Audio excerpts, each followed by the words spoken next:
Matt and Kate are a very loving couple who've just moved into a secluded mansion in a new town. While unpacking their belongings, Matt discovers peeling wallpaper covering what seems to be a room. He uses the object that looks like the key to the door and calls out to Kate to see what he's found. The following day, Kate and Matt call an electrician to help them find out what exactly is going on with the multiple wirings in the room. But he says that he has no idea what's going on, and tells them that those wires will not disturb them in any way whatsoever.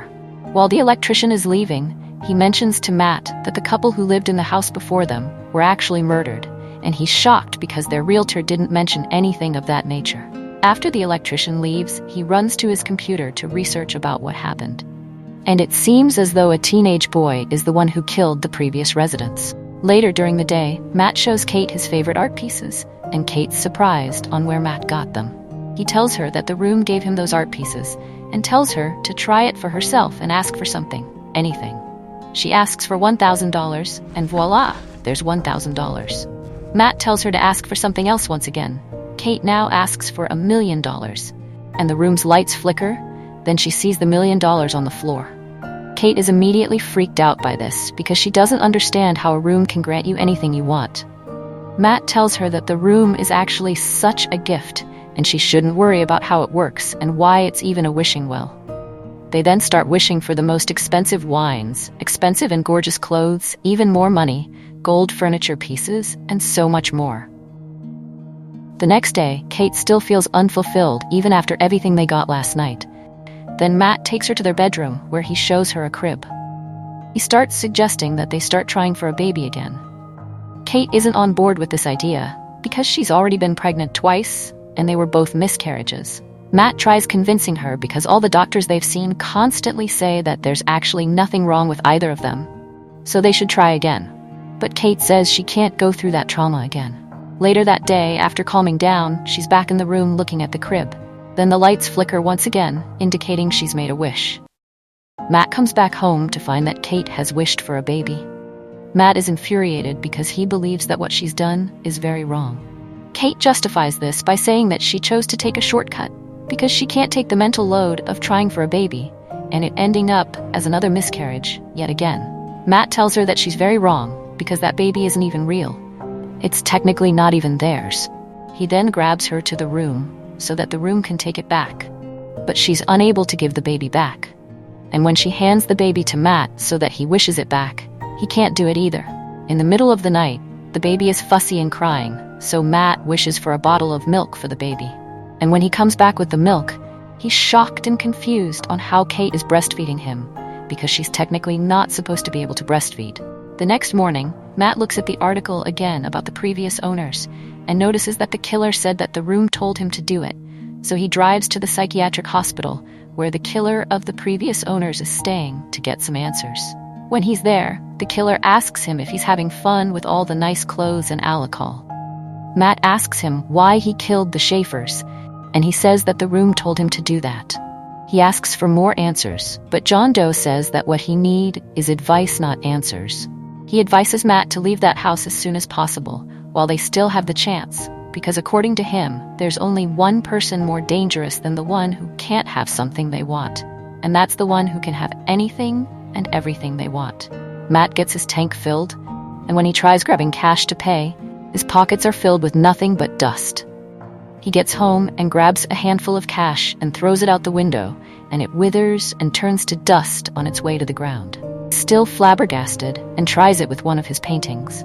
He places one half in the house and the other half outside, and the outside half also turns to dust. Kate wants to take their baby outside for a walk, and he doesn't tell her that the baby will turn to dust and just lets her walk outside to see for herself.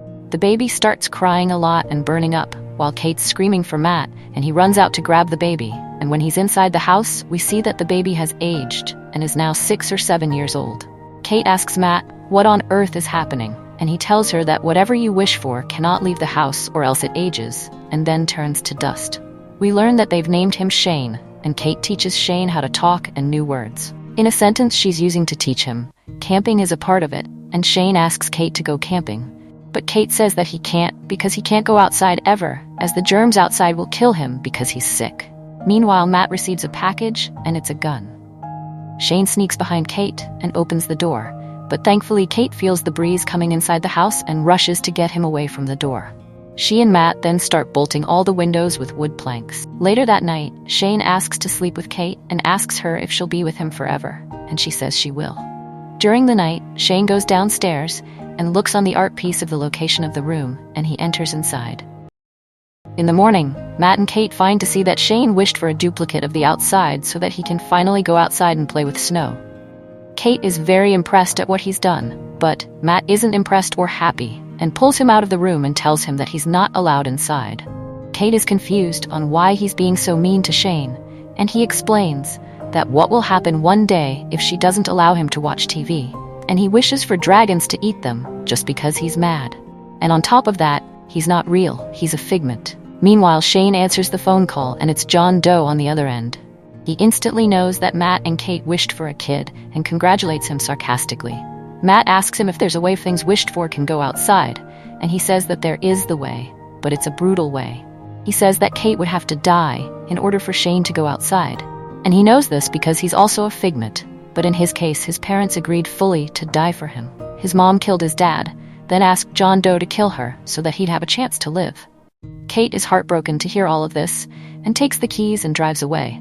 Kate tries to crash her car, but she obviously doesn't succeed. The next morning, Matt and Shane are left alone together, and Shane asks him what a figment is, as he heard him tell Kate that he's a figment. He then tells Matt that he's not his father, and asks where his real dad is and what he did to him.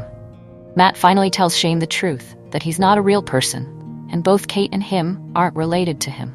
He drags him to the door and tells him that if he steps outside, he will age and age until he turns to a pile of dust. Shane runs to his room, and Matt feels bad for what he said and apologizes. Then Shane asks him to read to him. Kate comes home to find them asleep in Shane's bed, and she's glad to see this. Matt wakes up, then him and Kate make love to each other, and Shane sees them doing this. In the morning, Shane steals the keys, and Matt wakes up because he heard sounds, and when he doesn't find Shane in his bed, he goes to look for him. He finds the front door open, and Kate is scared immediately. They see Shane on the swing as his older version, but he's holding Matt's gun, and it's actually loaded because he knows where Matt keeps his ammo.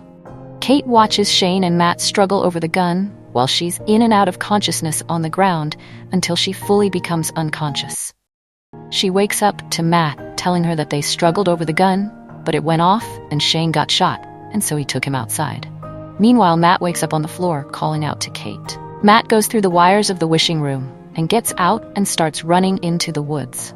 Meanwhile, the other Matt starts touching Kate's breasts and she's confused on what he's doing. Then he says that it's okay because he saw her and Matt doing it. Kate then realizes that's not Matt and that it's Shane, especially after he calls her mommy. She tries running away, but Matt finds her and knocks her out, then proceeds to undress his own mother and grape her. The real Matt shows up and Shane runs to stop him. Kate gets out the room and is confused when both Matts are in front of her and can't figure out who's the real Matt until one of them calls her Junebug, and she knows instantly who's Matt and pushes Shane down the stairs. Kate and Matt run around the house and figure out that they're actually inside of the room. But Shane stabs Matt in front of Kate, and she's in shock and can't move. But then we see that the real Kate and Matt are actually outside and are running to the real house. Shane follows behind, and yet again they're cornered by Shane, but this time around Matt tricks Shane to get outside, while Kate closes the door on him. And they both watch him age extremely fast, until he's an old grandpa who eventually withers and turns to dust. A month later, they're staying at a hotel, when Matt comes back and knocks on the door for Kate to open for him, but she's frozen in place. We see that she's holding a positive pregnancy test. The movie then ends with the lights flickering, indicating that she probably wished for a positive pregnancy test and clearly hasn't learned her lesson. This all boils back to the time John Doe said that a person who can get everything they want is very dangerous. And that, ladies and gentlemen, is The Room. Thanks for watching.